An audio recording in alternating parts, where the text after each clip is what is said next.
everybody, and welcome to the Aggieville Alleycats podcast, where come rain, shine, or anything between, we're here to live it to you, the Kansas State sporting news you so love. I'm Ace Edwards, right alongside Connor Beltesor. And welcome to another exciting weekly recap.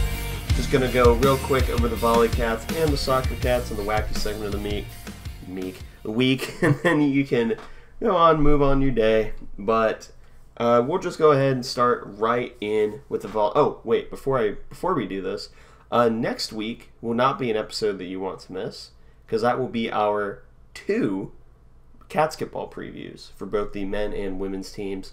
And if you've been listening to the show for a while, now you know how excited we are to do both episodes. So it's not going to be one you're going to want to miss. But let's just dive straight into the Volley Cats first. Unfortunately, they had two losses, the second of which I have opinions on. But the first one was up against a UCF squad that was receiving votes, ended up playing them down in Orlando. It was a 2-3 loss, so, kept close at least, against a really, really good UCF squad who was 15-2 and 6-0 in the Big 12 before this match. So it's not like we lost to nobody. UCF won the first set 25-16. We won the second 25-18. UCF the third 26-24. And then K-State the fourth 25-16 before UCF kind of mollywopped us in the last set 15-7. So it was quite literally a back and forth checkerboard game if you're looking purely at the scoreboard, which, against a really, really good UCF squad whose site is apparently just called The Venue. Real creative, guys. I'm alright with this performance. I'm not upset with it. Obviously you want to walk away with a dub, but sometimes you lose. Yeah, and K-State did actually out-hit UCF in this game. K-State hit 199 to UCF's 154. K-State had 11 blocks to UCF's 7. K-State had more kills. K-State had just one fewer ace than UCF did. This was a very evenly matched game. Pretty much every set was a blowout with the exception of the third one. But yeah, pretty unfortunate loss. K-State coming really, really close to another really quality win, but they just weren't quite able to finish it out. Yeah, which, it's not even like we hit particularly poorly in any part of this match. We hit 233, 375, and then .103, and then 300, or .3 I should say. And then just the last set, we couldn't figure it out. But in terms of individual stats, Aaliyah Carter led in kills with 22. Shaylin Myers second place with 10. And Nia Clinton with 8 in third place. Izzy Sholszewski in first for aces. Liz Grigorski and Lauren Hinkle both tied for second with 1 apiece. Sydney Boulding had 6 blocks. Brenna Schmidt had 4. And then Katie Fernholz had 3. Izzy Sholszewski had 19 assists. Lauren Hinkle 18. Mackenzie Morris had 7 assists as well. Then, of course, Mackenzie Morris led in digs. And then second place with digs is a tie between Izzy Sholszewski and Aaliyah Carter, both with 11. It has been getting slightly more common to see Aaliyah Carter pop up on the digs, like the top 3 for digs, which, it's another part of her game that's developed, which is good. Yeah. She was never bad at it. It's just like she was always just going to be the scoring option. Yeah. I have nothing else to say about it. Yeah. So that's the UCF matchup. All right. I texted Connor after this game. I was heated after the Oklahoma match. All right. So this was going down into Norman, Oklahoma. It was the matchup between the Mansfield brothers, who were the head coaches. Oklahoma not doing too hot. They were 6-10 with an 0-7 record in the Big 12 for this match. We end up falling to them not only 3-2, but on a reverse sweep where the first 2 sets weren't particularly close. 25-15, then 25-19 the first 2 sets, and then it went 25-15, 25-20, and then 16-14. Now I'm going to take exception with the score in that last frame there, because ultimately what ended up costing K-State the match was a in-the-net call that we will suffice to say shouldn't have been. It was going up on a block attempt, and they simply decided that K-State was in the net and that Oklahoma was going to win this match. I'm less upset about it now than I was when it happened, but I was not a very happy camper in the moment that this transpired. But then again, counter-argument to that, we shouldn't have let it get this bad to begin with. Like, we shouldn't have been in that position.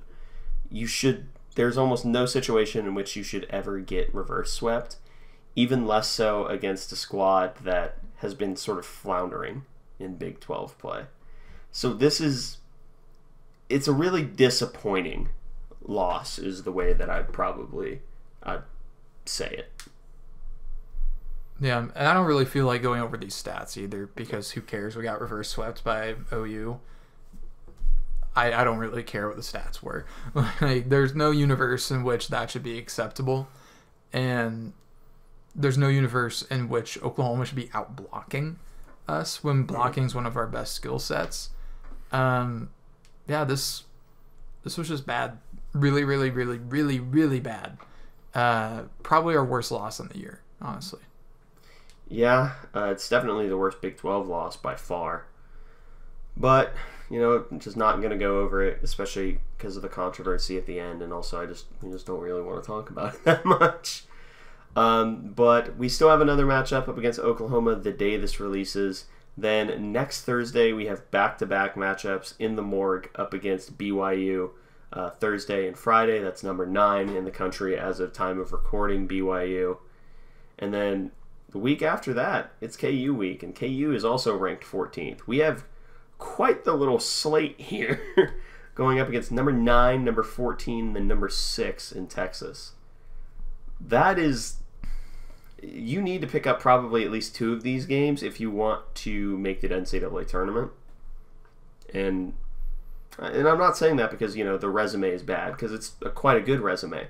However, I don't trust any system that uses RPI anymore. So plus, the volleyball team's only up to, I think, the mid-70s right now. They're going to drop from that first loss to OU. So they need to sweep OU. And I'd go further than you. I think they need to win 4 of these games. I think that they need to get at least 1 on the road. And I think they need to hold serve at home, just because they had some suspect non-conference losses. Obviously, they need to take care of business against Texas Tech afterwards, but that's a ways out at this point, nearly a month out. But if they really want to bolster their resume in a meaningful way, they probably need to not get absolutely destroyed by Texas. I think that's your best bet. And if you can go 3-2 in these, that's fine. 4-1 will be what puts you on the map here. But I mean, losing this match to Oklahoma, it means that you pretty much have to be borderline perfect the rest of the year, which signals to me we probably are not making the postseason this year. Yeah, which is disappointing because the talent on this squad is postseason talent. Yeah. Although Aaliyah Carter, I believe, has said that she's coming back, so that is good. That'll be good to have another weapon back next year. I think Mackenzie Morris might be coming back as well. And Shulshevsky has another year. Yeah, so there will be a lot of talent coming back. I think one of the only players running out of eligibility is Bolding, which she'll be tough to replace. But there's it kind of sucks when we're already looking to next year with like a month left on the schedule, but it's looking pretty dicey right now for making postseason play. Yeah. But rattling off a few dubs can pretty quickly fix that. Mm-hmm. Now, before we get into the back half of the episode here, and yes, I do mean half, here's a quick word from today's sponsor. And welcome back to the weekly recap for the Aggieville Alleycats, going right in to the soccer portion of the recap. We'll only have the one game to talk about up to this point, and that would be the 2-1 loss up against Iowa State, who was kind of fighting for the bottom between us, KU, and everyone else. It's a 2-1 loss. We scored a goal. Yay.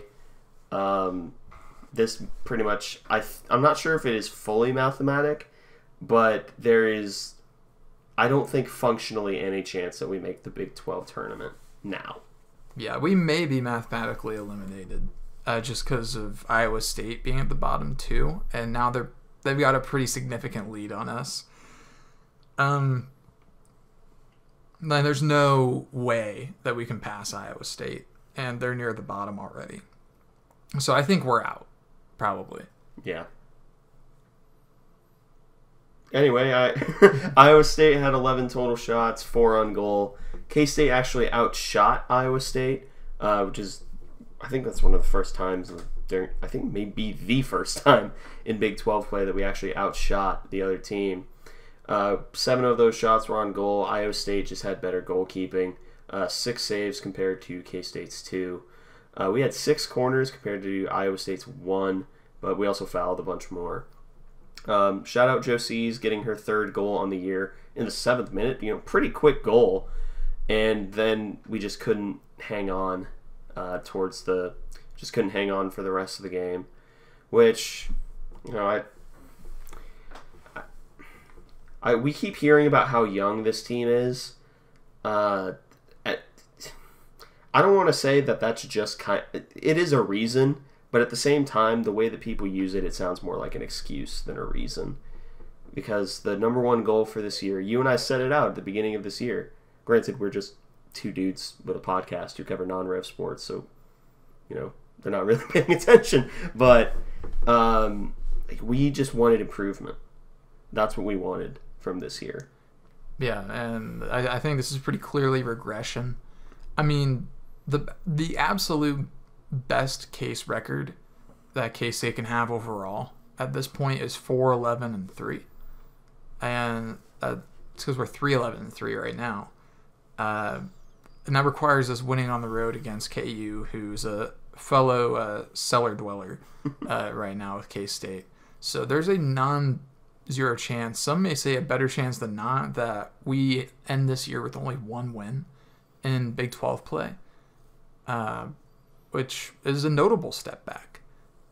I mean, it's pretty sad, honestly, to see us take this step back.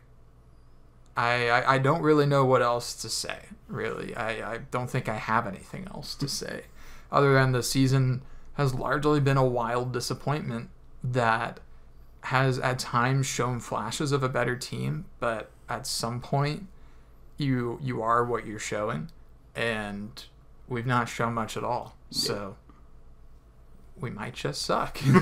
we may just be bad. But get the final soccer matchup, like Connor said earlier. It's in Lawrence this upcoming Monday. I think both squads are just fighting for pride at this point. So, obviously you in a perfect world, you would like to win the Sunflower Showdown. But, I don't like covering sports and then just kind of going like, we'll write it off. But I'm not going to lie to you. I kind of checked out on the soccer team about halfway through conference play. Yeah, and I just looked at the standings.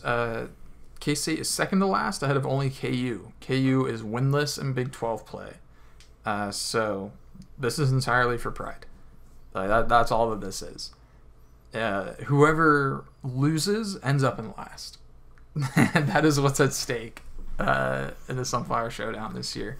This is shades of the K-State KU games in the 80s. So, and American football, not European football. I'll clarify. But yeah, at some point you just kind of have to laugh, and I think we're at that point with this team. I may be watching this game. I may not be, because I do think it'd be really funny if we ended up blowing KU out. We've been storing all of our goals. That would be a choice. We could certainly try that. But yeah, I think we also just kind of succinctly gave our thoughts on the soccer season, so now we won't have to do that next week. More time for the basketball previews. I'd much rather do that anyways. Yeah. So yeah, that's the actual news segment. Told you this would be a relatively short one, but of course we have everyone's favorite, which is the wacky segment of the week. This week's question: if you could take one K-State athlete and directly deposit them as the protagonist of a video game, which athlete are you picking, and what video game are they being deposited into? This is a really good question, and I'm imagining that it's like against the rules to say like Cooper Beebe and put him in Madden or something like that. I mean, you could do that. It would just be really lame. Yeah, I'm not gonna do it. So, I will not dream of it. I mean, okay, I'll dream of it because it'd be a little funny, but you're right. It would be kind of a cop out. I thought around about this a lot. I've grappled with it, some might say. And I imagine you mean a current K-State athlete as well. Yeah. Mm-hmm. So I think for me, I've been leaning towards football this entire time. And I think what I'm going to end up doing is I'm going to take Daniel Green. And he's going to be Doom guy in Doom. Oh, God. Yeah, Daniel Green just destroying demons. Yeah. It's a deep. Targeting's legal in Doom. Targeting is legal in Doom. All right, yeah. I'm not sure that my answer is going to top that, because my answer was I'm just putting Tyson Neighbors in Minecraft, and the main reason why is because he's a pitcher who pitches with a lot of intensity. And he's going to have a special ability where he just throws a baseball at a tree and it automatically harvests the wood. That'd be really useful, actually. Yeah, it would be. It'd be even better if he was like Mariano Rivera and had like a saw-off cutter.